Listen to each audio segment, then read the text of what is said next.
இயேசு ஜீவிக்கிறார். சுவிசேஷ ஊழியம் வழங்கும் ஜீவ வார்த்தைகள். கிறிஸ்துவுக்குள் பிரியமானவர்களே, ஆண்டவராகிய இயேசு கிறிஸ்து நாமத்தில் உங்களை யாவரையும் அன்போடு வாழ்த்தி வரவேற்கிறோம். இயேசு ஜீவிக்கிறார் ஊழியத்தின் சார்பாக ஜீவ வார்த்தைகள் நிகழ்ச்சிக்கு வந்திருக்கிறவங்களே கர்த்தர் ஆசீர்வதிப்பாராக. ஒவ்வொரு வாரமும் இந்த வார்த்தைகளை கேளுங்கள், அநேகரை கேட்க செய்யுங்கள். ஊழியத்தில் பயன்படுத்த விரும்பினாலும் பத்திரிகை தேவையானாலும் எங்களுடைய தொடர்பு கொள்ளுங்கள். நாம் ஒருமித்து அவர் நாமத்தை உயர்த்துவோமாக. அவர் தமது வார்த்தைகளை அனுப்பி அவளை குணமாக்கி அழிவுக்கு தப்புவிக்கிறார் என்ற வசனத்தின்படி இந்த வார்த்தை விசுவாசத்தோடு ஏற்றுக்கொள்கிற ஒவ்வொருவருக்குள்ளும் அதிசயங்கள் நடக்கும் நிலையிலே சந்தேகமே இல்லை. இந்த நாளிலும் தேவன் நமக்கு தருகிற வார்த்தை நான் வாசிக்கிறேன். ஜெபத்துடன் கேளுங்கள்.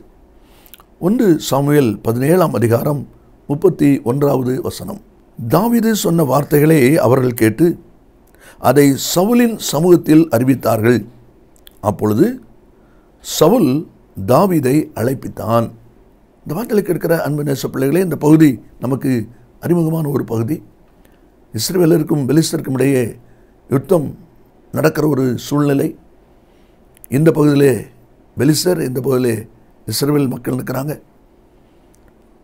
பெலிஸ்தர் வீரன் கோலியாத் வந்து ஒவ்வொரு நாளும் சொல்லி கொண்டிருக்கிறான், தனித்து என்னோடு உங்களில் ஒருவனை தெரிந்து கொள்ளுங்கள் என்று சொல்லி அவன் சவால் விட்டு கொண்டிருக்கிறான். அப்படிப்பட்ட சூழ்நிலையில் இந்த இஸ்ரவேல் மக்கள், யுத்த ஜனங்கள் அவனை கண்டு பயந்து நடுங்கி கொண்டிருக்கிறார்கள். இப்படிப்பட்ட சூழ்நிலையிலே கர்த்தர் தாவீதை அங்கே கொண்டு வருகிறார். அவன் சொல்லுகிறான், நான் இந்த பெலிஸ்தரிடத்தில் யுத்தம் பண்ணுக்கு போகிறேன் என்று சொல்லி இந்த வார்த்தைகளை ஜனங்கள் ராஜாவிடத்திலே கொண்டு போகிறார்கள். அந்த பகுதியை பாருங்கள். அவர்கள் கேட்டு அதை சவுலின் சமூகத்தில் அறிவித்தார்கள்.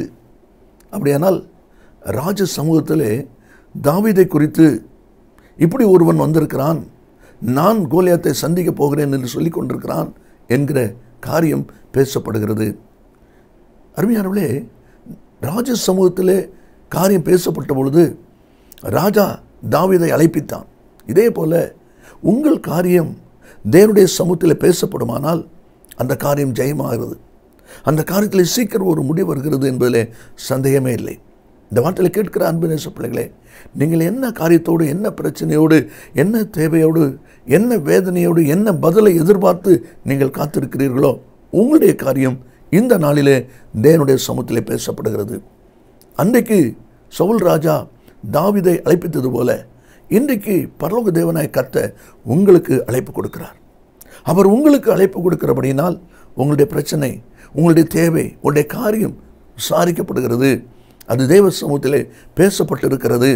அது தேவ சமூகத்திலே நினைவுறப்பட்டிருக்கிறது. ஆகினாலே இனி இந்த காரியத்திலிருந்து நீங்கள் நிச்சயமாய் ஜெயம் பெறுவீர்கள்.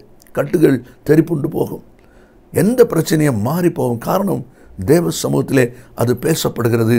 அதை தான் வேதாகமத்திலையும் நாம் வாசிக்கிறோம். ஆதியாகமம் 41:9 பானபாத்திரக்காரருடைய தலைவன் பார்வோன்ட்டு போய் சொல்லிக் கொண்டிருக்கிறான் யோசேப்பை குறித்து.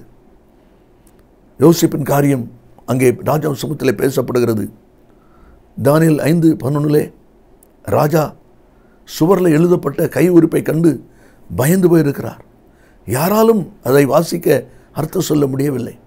உள்ளே வந்த ராஜகுமாரத்தை, உம்முடைய ராஜ்யத்திலே தானியேல் என்கிற ஒரு புருஷன் இருக்கிறான், அவனை அழைப்பீங்க, அவன் சொல்லுவான். அதே போல காரியம் நடக்குது, ராஜ சமூகத்தில் பேசப்படுகிறது. இன்றைக்கும் உங்களுடைய காரியம் தேவ சமூகத்தில் பேசப்படுகிறபடினால் நிச்சயமாக ஜெயம் பெறுவீர்கள். இங்கே பார்க்கிற முதல் காரியம் என்ன என்று சொன்னால் 32வது வசனத்திலே தாவீது சொல்லுகிறான், நான் போய் இந்த பெலிஸ்தரோட யுத்தம் பண்ணுவேன். ஒரு சவால் வருகிறதே பார்க்கிறோம். ஏனென்றால் இஸ்ரேல் படையே பயந்து போய் நின்று கொண்டிருக்கிறது. இவனோட யுத்தம் பண்ணுவேன் என்று சொல்கிறான். ஒரு சவாலான வார்த்தை. அதே போல் அவன் களத்துக்கு போகும்போது 44வது வசனத்தை நாம் வாசிப்போமானால், தாவீதை பார்த்த அந்த பெலிஸ்தன், என்னிடத்தில் வா, நான் உன் மாம்சத்தை ஆகாயத்து பறவைகளுக்கு காட்டு மிருகங்களுக்கு கொடுப்பேன். அவன் சவால் விடுறான். அதை கேட்டு தாவீது அவன் ஒரு சவால் விடுறான். 46வது வசனத்தில், கர்த்தர் உன்னை என் கையில் ஒப்பு கொடுப்பார், நான் உன்னை கொன்று உன் தலை உன்னை விட்டு வாங்கி. என்ன அருமையான வார்த்தை, சவாலான வார்த்தைகள் வருவதை நாம் பார்க்கிறோம்.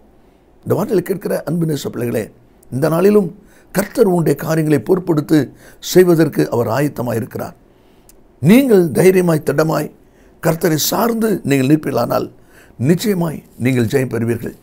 இனி இந்த பிரச்சனை, இந்த காரியம் உங்களை வேதனைப்படுத்தாதபடி ஆண்டவர் அதற்கு ஒரு முடிவு உண்டாக்கும்படிதான் உங்களை அழைத்திருக்கிறார். அதற்காகவே நீங்கள் இன்றைக்கு அழைக்கப்பட்டிருக்கிறீர்கள். அதுதான் தேவனுடைய வார்த்தையிலே நாம் வாசிக்கிறோம். இரண்டாவது, தாவீது ஏன் அழைக்கப்பட்டிருக்கிறான்? சவுல் தாவீதை அழைப்பித்தான் என்று சொல்லப்பட்டிருக்கிறது. முதலாவது ஒரு சவாலான காரியத்தை செய்யும்படி. இரண்டாவது, வனாந்தரத்தில் பயிற்சி எடுத்த காரியங்களை செயல்படுத்தக்கூடிய ஒரு வேலை இது. 34:5 தாவீது சொல்லும்போது சொல்லுகிறான், ஆடுகளை நான் மேய்த்து கொண்டிருந்த போது ஒரு விசை ஒரு சிங்கம், ஒரு விசை ஒரு கரடி வந்து ஆடை கவி கொண்டு போனது. நான் அதை தொடர்ந்து போய் அடித்து ஆட்டை அதன் வாய்க்கு தப்பித்து கொண்டு வந்தேன். அது என் மீது பாய்ந்தபோது அதை நான் அடித்து கொண்டு போட்டேன் என்று சொல்கிறான். இது வனாந்தரத்தில் நடந்த காரியம். அன்றைக்கு எடுத்த அந்த பயிற்சியானது இன்றைக்கு செயலுக்கு வருகிற ஒரு வேலை இது. தாவீதே நீ வா என்று சொல்லி சவுல் அழைப்பு கொடுக்கிறான் என்று சொன்னால் காரணம், நீ பயிற்சி எடுத்ததான காரியத்தை செயல்படுத்துவதற்கு வா. நீங்கள் கூட உங்களுடைய வாழ்க்கையில் வனாந்தரமான பாதைகளிலே, சோதனையான பாதைகளிலே எடுத்த பயிற்சி, எடுத்த அனுபவங்களை செயல்படுத்தக்கூடிய ஒரு வேலைக்கு நீங்கள் வந்திருக்கிறீர்கள் என்பதை மறந்து போக வேண்டாம். ஒருவேளை ஜனங்கள் அறிய மாட்டார்கள், மற்றவர்கள் புரிந்து கொள்ள மாட்டார்கள். ஆனால் தேவனாய் கர்த்தர் இன்றைக்கு உங்களுக்கு தெளிவாய் சொல்லுகிறார்.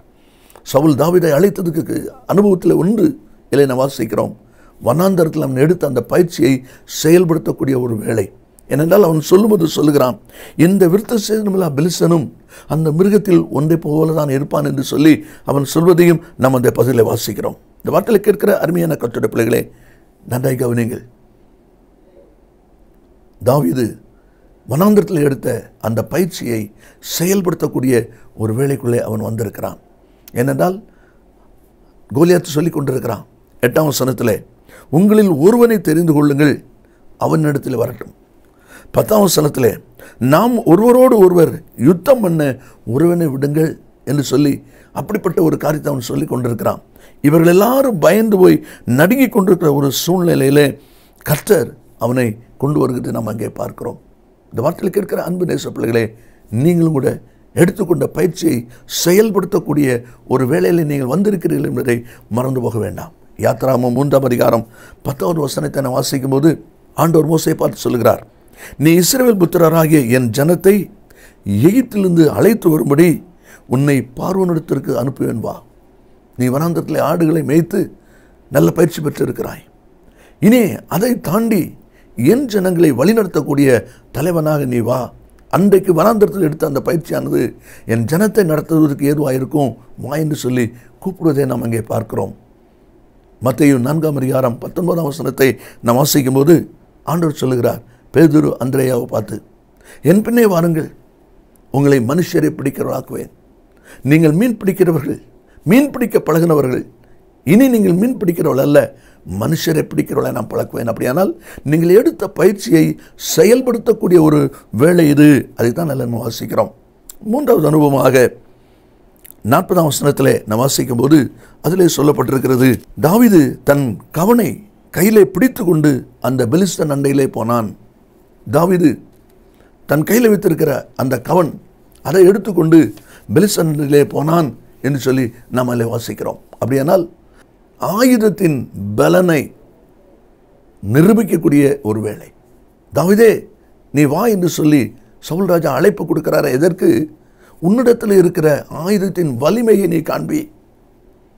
உன்னிடத்தில் இருக்கிற ஆயுதம் கவன் தான்.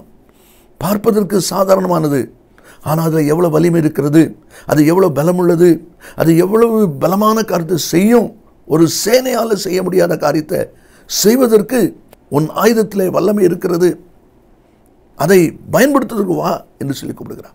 இந்த வார்த்தையில் கேட்கிற அருமையான கர்த்தருடைய பிள்ளைகளே, நீங்கள் பெற்றிருக்கிற ஆவிக்குரிய ஆயுதம் என்ன, கிருபை என்ன, தாளந்து என்ன, அதை பயன்படுத்தக்கூடிய வேளையிலே நீங்கள் வந்திருக்கிறீர்கள். பெற்றுக்கொண்டவனே ஆனால் பெற்றுக்கொள்ளாதவனை போல என்று சொல்லி வசனம் சொல்கிறது. கர்த்தர் உங்களுக்கு கொடுத்த கிருபையை பயன்படுத்தக்கூடிய வேலை. நீங்கள் அதை பயன்படுத்தாதபடியினால் சத்துரு உங்களை பயப்படுத்தி கொண்டிருக்கிறான். பலவீனம் உங்களை பயப்படுத்தி கொண்டிருக்கிறது. உங்களுடைய பிரச்சனை உங்களை பயன்படுத்தி கொண்டிருக்கிறது. உங்களுடைய ஆயுதத்தை நீங்கள் பயன்படுத்தி பாருங்கள். இது தாவீதுடைய ஆயுதத்தை பயன்படுத்தக்கூடிய ஒரு வேலை. தாவீது தன் கவனை கையிலே பிடித்து கொண்டு அந்த பெலிஸ்தன் அண்டையில் வந்தான் என்று சொல்லி அந்த வார்த்தை சொல்லப்படுகிறதை நாம் அதில் பார்க்கிறோம். ஒருவேளை யுத்தத்துக்கு ஒரு ஆள் வருகிறான் என்று சொன்ன உடனே சாதாரணமாக நாம் அறிந்திருக்கிறோம், விளையாட்டுகளிலே ஒரு வீரர் வருகிறார், அவர் ஒரு தெரிந்தவர் என்று சொன்னால் உடனே பக்கத்தில் இருக்கிற ஜனங்கள் எல்லாரும் ஆர்ப்பரிப்பாங்க, விசில் அடிப்பாங்க, ஒரு பெரிய ஆர்ப்பரிப்பு சத்தம் உண்டாகும். அப்போ ஒரு ஆள் வருகிறான்னு அர்த்தம். இதே மாதிரி தாவீது இறங்கும்போது ஜனங்கள் ஆர்ப்பரித்திருக்கலாம். அதை கேட்டு கோலியாத் அங்கும் இங்கும் பார்க்குறான். என்னடா அந்த வசனத்தை நீங்கள் வாசிப்பீங்களானால் அதில் சொல்லப்பட்டிருக்கிறது 42ஆம் வசனத்தில், பெலிஸ்தன் சுற்றி பார்த்து பெரிதாக இருக்கிறதுனால பெரிய ஆள் வருதுன்னு இப்படி சுற்றி பார்க்குறான். அவன் கண்ணுக்கு தாவீது வர்றதே தெரியலை, அவ்வளோ அற்பமாக. அதனால தான் அடுத்த வருஷத்தில் வாசிக்கிறோம், அவனை அசட்டை பண்ணினான். 43 அவன் சொல்லும் பொழுது, நீ என்னிடத்தில் தடியோடு வர நான் நாயா என்று சொல்லி சபித்தான் என்று சொல்லி நம்மளை வாசிக்கிறோம். இந்த வார்த்தையில் கேட்கிற அன்பு நேச பிள்ளைகளே, இந்த வார்த்தை ஒன்றுக்கும் சட்ட பண்ணாதபடி தாவீது செய்கிற காரியத்தை கவனிங்கள். 49 அடப்ப பையிலிருந்து கல்லை எடுத்து கவனிலே வைத்து அதை அவனுடைய நெற்றியில் பட எரிந்தான் என்று சொல்லி தேவனுடைய வார்த்தை சொல்வதை பார்க்கிறோம். அப்படியானால் அவன் கையில் இருக்கிற ஆயுதத்தை பயன்படுத்தக்கூடிய வேலை. நீங்களும் கூட கர்த்தர் உங்களுக்கு கொடுத்துற கிருபை தாளந்தை பயன்படுத்தும்படியான ஒரு வேலை இது. செங்கடலுக்கு முன்பாக ஜனங்கள் தேய்த்து நிற்கும்போது கர்த்தர் சொன்னார், மோசே உன் கோலை நீட்டு சமுத்திரத்தை பிளந்து விடு. அதே போல் நீட்டினா சமுத்திரம் பிளந்து. அது வரைக்கும் அந்த ஆயுதத்தை பயன்படுத்தாததுனால எல்லாம் தகிச்சு பயணிக்கிறாங்க. நீங்களும் உங்களுடைய ஆயுதத்தை பயன்படுத்தக்கூடிய இடத்தில் வந்திருக்கு என்பதை மறந்து போக வேண்டாம். கடைசியாக 51வது வசனத்தை நான் வாசிக்கும் போது அதில் சொல்லப்பட்டிருக்கிறது, தாவீது பெலிஸ்தனை கொன்று அவன் தலையை வெட்டி போட்டான். பெலிஸ்தனை கொன்று அவன் தலையை வெட்டி போட்டான் என்று சொல்லி அந்த வார்த்தை சொல்வதை பார்க்கிறோம். அப்படியானால் சத்துருவை ஜெயிக்கிற வேலை. இதுவரைக்கு சத்துரு உங்களுக்கு விரோதமாய் கொக்கரித்து கொண்டிருந்தான், உங்களை பயப்படுத்தி கொண்டிருந்தான். என்னாகுமோ ஏது நடக்குமோ என்று சொல்லி திகைச்சு போய் நின்றீர்களா? இன்றைக்கு கர்த்தர் சொல்லுகிறார், நீங்கள் ஜெயம் எடுக்கிற வேலை வந்திருக்கிறது, நீங்கள் வெற்றி எடுக்கிற வேலை வந்திருக்கிறது. ஏற்கனவே கர்த்தர் நமக்கு இந்த வருஷத்தில் துவக்கத்திலே கர்த்தர் நமக்கு கற்றுக் கொடுத்திருக்கிறார். ஆதியாகமம் 33:12 நாம் புறப்பட்டு போவோம், வா, நான் உனக்கு முன் நடப்பேன், நீ எனக்கு பின் வரணும். நமக்கு முன் நடக்கிற தேவன் நம்மோடு கூட இருக்கிறபடினால், உங்களோடு கூட அவர் இருக்கிறபடினால் நீங்கள் ஜெயம் பெறுவீர்கள். நீங்கள் ஜெயம் பெறுவீர்கள். நீங்கள் முன் நடக்க, நீங்கள் கர்த்தரை சார்ந்து செயல்பட உங்களை அர்ப்பணிப்பீர்களானால், தைரியமாய் நீங்கள் முன்னே வருவீர்களானால் நிச்சயமாய் நீங்கள் ஜெயம் அடிப்பீர்கள். அதை தான் இதை பார்க்கிறோம். ஜனங்கள் எல்லாரும் ஆச்சரியப்படக்கூடிய அளவுக்கு ஒரு பெரிய ஜெயம் அங்கே கிடைத்ததை நாம் அங்கே பார்க்கிறோம். யாத்திராகமம் 14:25 சொல்லப்பட்டிருக்கிறது, கர்த்தர் அவர்களுக்கு துணை நின்று எகிப்திற்கு விரோதமாய் யுத்தம் பண்ணுகிறார்கள் என்று அந்த எகிப்தியர் சொல்லி ஓடுறாங்க. நான் ஓடிப்போவோம், வாருங்கள், கர்த்தர் அவர்களுக்கு துணை நின்று அவர்களுக்கு யுத்தம் பண்ணுகிறார். அதே கர்த்தர் உங்களுக்கு துணை நின்று உங்களோட யுத்தம் பண்ண ஆயத்தமாக இருக்கிறார். நீங்களும் ஆயத்தப்படுங்கள். சங்கீதம் 126:2 நாம் வாசிக்கிறோம், கர்த்தர் இவர்களுக்கு பெரிய காரியங்களை செய்தார் என்று புறஜாதிகளுக்குள்ளே சொல்லிக் கொண்டார்கள். அருமையான கர்த்தருடைய பிள்ளைகளே, இந்த வார்த்தை மூலமாய் கர்த்தர் நமக்கு கொடுக்கிற ஆலோசனை என்ன?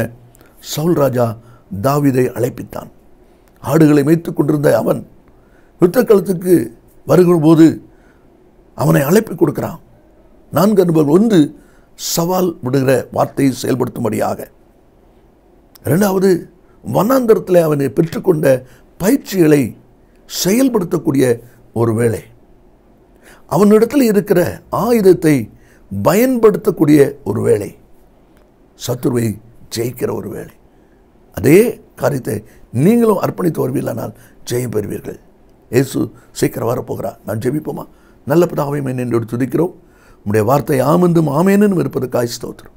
இந்த வார்த்தை கேட்டிருக்கிற ஒவ்வொரு பிள்ளைகளும் தங்களை அர்ப்பணித்து நன்மையை சுதந்திரித்துக் கொள்வார்களாக, ஜெயம் பெற்று சந்தோஷம் மகிழ்ச்சியை வாழ்வார்களாக. கர்த்தர் இயேசுவின் நாமத்தில் பிதாவே, ஆமேன், ஆமேன். கர்த்தர் உங்களை ஆசீர்வதிப்பாராக. ஆமேன். அருமையானவர்களே, கடந்த நாட்களில் ஒரு புஸ்தகத்தை குறித்து நான் உங்களுக்கு சொன்னேன். 50 செய்திகள் அடங்கிய இந்த புஸ்தகம் உங்கள் ஆவிக்குரிய வாழ்க்கைக்கு மிகவும் பிரயோஜனமாக இருக்கும். ஊழியர்களுக்கு சிறப்பாக பிரயோஜனமாக இருக்கும். நீங்கள் இதை பெற்று பயன்படும்படி உங்களை அன்பாய் கேட்டுக்கொள்கிறேன். மற்ற விவரங்களை என்னிடத்தில் கேட்டுக்கொள்ளுங்கள். கர்த்தர் உங்களை ஆசீர்வதிப்பாராக. மேலும் விவரங்களுக்கும் உங்கள் ஜெப தேவைகளுக்கும் நீங்கள் எங்களோடு தொடர்பு கொள்ள வேண்டிய முகவரி ஜீசஸ் லிவ்ஸ் காஸ்பல் மினிஸ்ட்ரீஸ், சகோதரர் John M Jeyaraj, 123A Donavur road, Mavadi, Nellai மாவட்டம், தென்னிந்தியா 627107. Cellphone 9443113292. Email yesujivikaar@gmail.com. Website www.jesuslivesministries.org.